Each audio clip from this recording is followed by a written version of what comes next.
Hallo meine lieben Pfeifenfreunde und herzlich willkommen zu meinem heutigen aktuellen Video. Ich muss gerade mal hier die Kamera doch noch mal ein bisschen verstellen. So, wie ihr seht, ich bin ausnahmsweise ich bin nicht im Haus. Ich bin noch nicht draußen im Garten, sondern ich bin hier oben bei meinen Kakteen. Ihr könnt sie hier im Hintergrund ein bisschen sehen, auf der Loggia. Ja, es ist kurz nach 8, es ist kalt, Temperaturen um den Gefrierpunkt.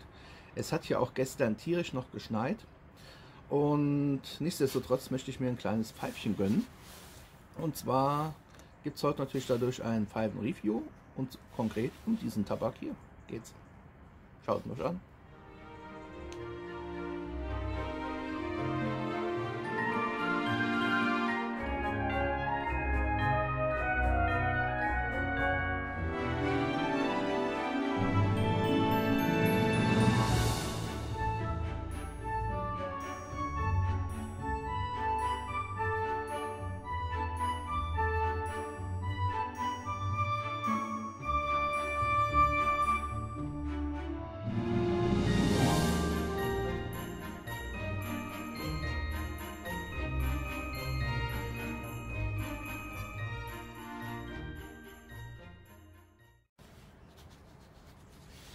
Genau, es geht um einen Tabak von DTM Daan Tobacco und zwar um einen aus der Treasures of Ireland Reihe, den Galway.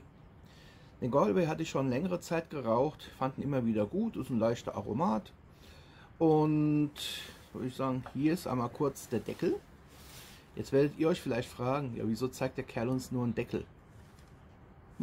Das liegt schlicht und ergreifend daran, dass ich den Tabak hier bereits in eine Acryldose umgefüllt habe. Die wiederum habe ich hier. Da ist der Tabak eingebracht.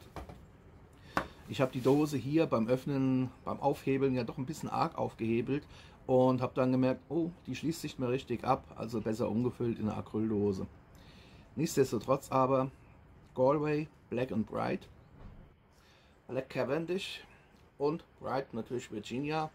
Das Ganze aromatisiert mit Brombeere und Vanille, aber eben halt nicht so überstrapaziert, sondern es ist eben ein dezentes Aroma und aus meiner Sicht ein angenehmer Aromat. Geht schon fast so ein bisschen nur in die dänische Richtung, aber ich möchte jetzt nicht direkt mit dem Review loslegen, sondern das mache ich natürlich mit dem Pfeife rauchen. Von daher erstmal ein kurzer Blick aufs Tabaksbild. Hier kommt es.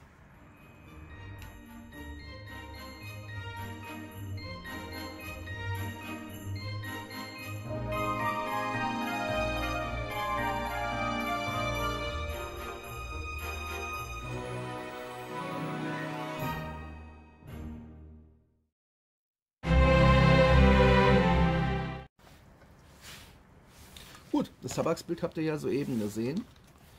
Hier ist nochmal die Dose. Hier ist der Tabak. Und man kann halt wirklich gut erkennen, der Tabak besteht hauptsächlich aus Black Cavendish. Und das etwas hellere, was man hier sieht, ist eben Virginia. Und zwar nur Virginia, kein Burley. Und wenn man am Tabak riecht, hat man auch wirklich nur so dezente, fruchtige und auch leicht vanillige Aromen. Nichts Überfrachtetes. Einfach nur rundum lecker. Man merkt halt dänische Richtung, leichter Aromat. Ja, gibt es eigentlich nicht viel zu sagen. Und daher in gewohnter Weise, bevor wir zum eigentlichen Review gehen, nochmal kurz einen Blick auf den Tabak, wie ich ihn in der Pfeife eingebracht habe. Und dann gehen wir gleich ans Eingemachte.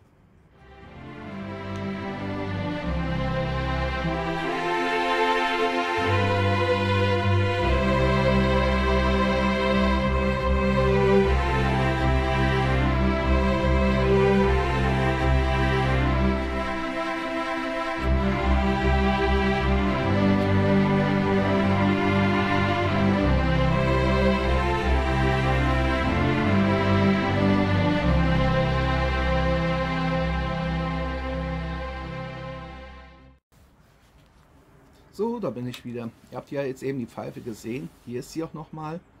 Es ist von Cesare Barontini, eine Cesare, eine Poker. Die habe ich auch schon seit vielen Jahren. Gerade so für Outdoor. Wenn ich hier draußen auf der Loggia sitze, ist sie äußerst praktisch, da ich sie überall abstellen kann. Ihr seht, hier unten ist alles plan. Großer Kopf, beziehungsweise etwas größerer Kopf. Füllvolumen nicht ganz so groß, weil der Kopf selbst ist groß, die Bohrung aber, wenn ich mit dem Mittelfinger reingehe, ich stelle euch die Pfeife hier auch irgendwann mal genauer vor, würde ich mal sagen, das ist ein knapp mittleres bis mittleres Füllvolumen. Tabak, ihr habt es ja bereits gesehen, ist schon eingebracht. Und da ich heute draußen sitze und man sieht es ja, Dampf, es ist kühl, es ist kalt, ausnahmsweise mal Pfeifenfeuerzeug.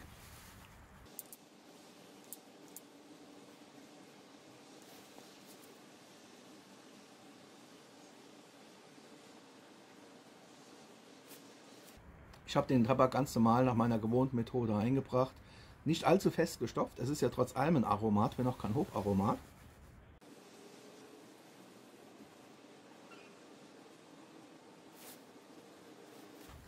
So, jetzt habe ich gerade so ein bisschen die Oberfläche geklettet. Kommen wir zum Nachfeuern.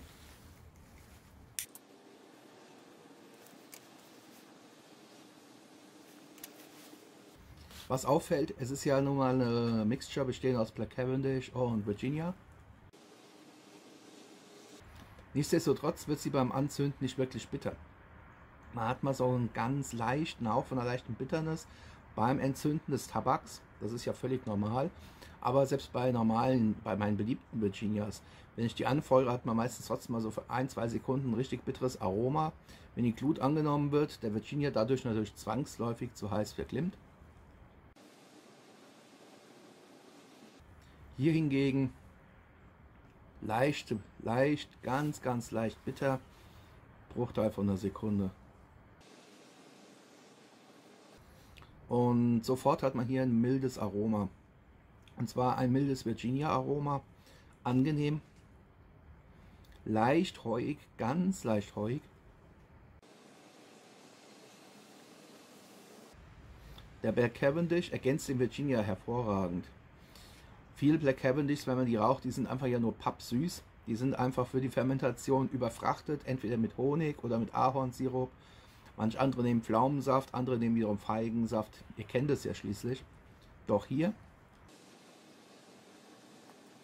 ist es einfach weich. Weich, sanft, mild, ein leichter, angenehmer Tabak. Geschmacklich, wie gesagt, spürt man eine leichte Virginia-Süße. Man merkt auch etwas leicht Heuiges heraus. Auch beim Abgang durch die Nase hat man so dieses leichte, heuige Aroma. Frisch gemäht oder frisches Heu für einen Hamster oder was auch immer. So ungefähr erinnert einen das Ganze, wenn man es ausatmet, der Duft. Von der Brombeere spüre ich jetzt nicht sonderlich viel. Ich spüre eine leicht fruchtige Note, ja. Könnte jetzt aber nicht bewusst sagen, das ist Brombeere mit Vanille. Das könnte Brombeere sein. Wenn man so ein bisschen an Brombeermarmelade denkt, es gibt ja manchmal Brombeermarmelade, wo Vanille mit drin ist. Wenn man sich das Ganze vorstellt, dass also einen ganz leichten Hauch da über den Tabak gelegt wird, das kommt so ungefähr hin. Man darf jetzt also bitte keinen Hocharomaten erwarten. Es ist ein Aromat, ja, aber eben nur ganz dezent aromatisiert, mit einer ganz dezenten Fruchtsüße.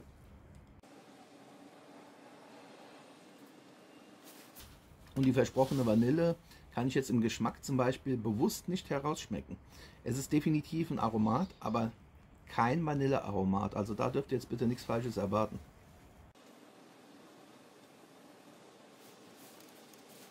Vielmehr bin ich der Meinung, die Vanille unterstreicht lediglich so ein bisschen die natürliche Süße des Virginias und ist so ein bisschen in der Raumnote enthalten. Also im Duft, ja, spürt man die Vanille, geschmacklich eher nicht. Also da gehe ich davon aus, sie unterstreicht wirklich nur die Eigensüße des Virginias auf eine sehr angenehme Art und Weise. Aber ich schmecke sie nicht heraus. Ich schmecke Virginia leicht süßlich, ganz leicht heuig.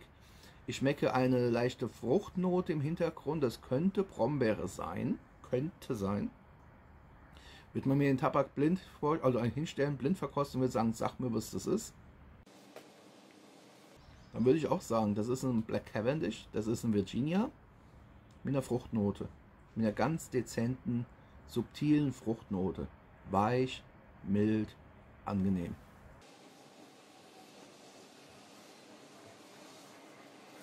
Das Interessante ist zudem, diese Fruchtnote, die spüre ich unterhalb der Zunge. Unterhalb der Zungenspitze, um genau zu sein. Da spüre ich diese Fruchtnote, diese leichte Süße. Und auch beim Retronasalen, beim Ausatmen durch die Nase, hat man da ein leicht fruchtiges Aroma. Man hat dieses leicht heuige und man hat Vanille. Da kriegt man es beim Ausatmen jetzt so ein bisschen mit.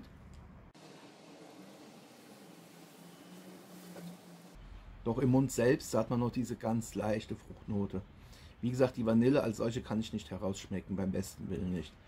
Ich bin eher der Meinung, die unterstreicht so ein bisschen die Weichheit des ganzen Aromas. Wie gesagt, es ist weich. Weich, weich, weich. Anders kann man es gar nicht ausdrücken. Es heißt ja ursprünglich Black and Bright, schwarz und hell. Und das Aroma, wie gesagt, es ist weich. Es ist ein Tabak, da kann man nicht allzu viel beschreiben. Er schmeckt gut. Es ist ein angenehmer Blend, bei dem sich unterhalb der Zunge so eine ganz leichte Fruchtnote breit macht. Wie gesagt, ob das jetzt Brombeere ist oder ob man Brombeere-Himbeere gemischt hat oder ob vielleicht eine Erdbeere dabei ist, das kann ich speziell jetzt nicht herausschmecken. Es ist einfach eine Fruchtsüße, wie man es von der Konfitüre kennt. Natürlich jetzt umgerechnet auf Pfeifentabak. Es ist hier keine pappige Süße, sondern eben, man merkt halt eben den Tabak. Man schmeckt den Rauch vom Virginia, man schmeckt das Weichle, leicht süßliche vom Black Cavendish. Und dann kommt diese fruchtig dezente Note mit rein. Und diese erinnert tatsächlich entfernt an Brombeermarmelade. Es könnte aber auch genauso gut eine Sauerkirschmarmelade sein. Das geht ja alles so in eine ähnliche Richtung hinein, meiner Meinung nach. Alles in allem halt ist der Galway wirklich ein sehr schöner Tabak. Gut zu rauchen, auch für Anfänger gut geeignet, weil man kann nicht viel verkehrt machen. Der enthaltene Virginia sorgt für die natürliche Süße und durch dieses dezent Heuige hat er auch so einen Hauch vom Würze, aber wirklich nur einen ganz dezenten Hauch, weil der Black Cavendish sofort gegensteuert. Der sorgt wieder für Weichheit, für Sanftheit.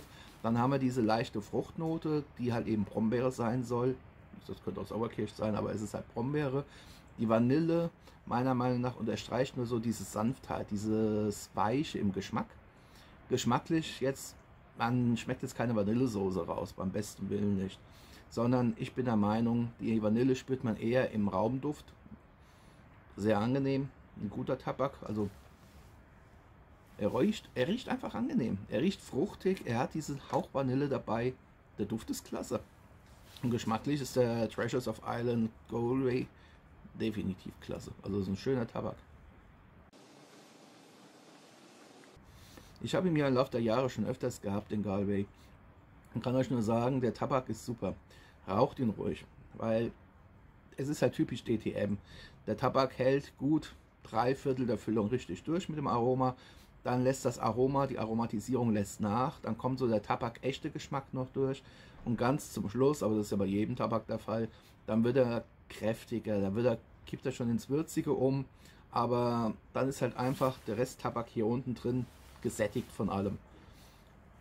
Ich gehöre zu den Harten, ich rauche das durch bis zum Schluss, bis wirklich nur noch Asche übrig bleibt, weil ich mir sage, die paar Minuten, um die es dann hier noch geht, wo der Tabak eben nicht mehr diese Aromatisierung hat, das juckt mich dann nicht wirklich. Und es schmeckt ja eben halt nur noch ein bisschen nach Asche, aber besser für die Pfeife. Und wie gesagt, wir reden hier wirklich von wenigen Minuten, wo das der Fall ist. Ungefähr 3/4 der Füllung hat man die Aromatisierung mit der Kombination der Süße von Virginia. Hier gilt aber halt natürlich das Gleiche, was für alle Virginias gilt und was auch für die Aromaten generell gilt. Ruhiges Rauchen.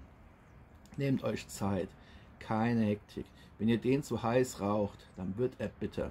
Dann kippt das Aroma, dann ist die Süße weg, dann habt ihr nichts davon, absolut nichts. Dann fängt die ganze Pfeife irgendwann an zu sottern, also dank der Aromatisierung, auch wenn sie nicht stark ist.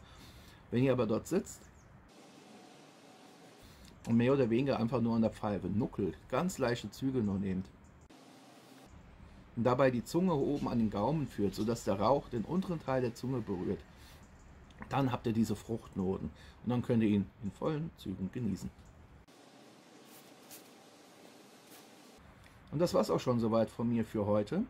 Mein Review zum Treasure of Ireland den Galway von DTM Dawn Tobacco. Ein, wie ich finde, sehr guter, leichter Aromat von Dawn Tobacco. Aromatisiert mit Brombeere und Vanille. Wobei die Vanille nur meiner Meinung nach den Geschmack so ein bisschen unterstreicht und viel mehr im Duft des Rauchs entsprechend präsent ist. Jetzt in gewohnter Weise, ihr kennt es ja hier unten, Kommentarfunktion. Wie schaut es denn bei euch aus? Wie ist denn eure Meinung zu dem Tabak? Kennt ihr den Galway bereits? Habt ihr ihn schon geraucht? Habt ihr noch irgendwelche Fragen? Liegt euch was auf dem Herzen? Lasst uns hier einfach mal so ein bisschen austauschen, in gewohnter Weise. Ich werde jetzt die Pfeife genüsslich weiter rauchen. Das dauert jetzt noch eine knappe Stunde, dreiviertel Stunde, dann ist das Ganze durch, weil ich rauche seit einer Viertelstunde. Und bei der Pfeife, bei dem Tabak, das ist ein Rauchvergnügen, 60, 70 Minuten. Von daher, ich werde mich jetzt gleich noch ein bisschen zurücklehnen, den frühen Morgen genießen, bevor ich hier wieder an den Computer muss. Ich danke euch sehr für eure Aufmerksamkeit. Ich wünsche euch weiterhin viel Spaß mit euren Pfeifen, mit euren Tabaken.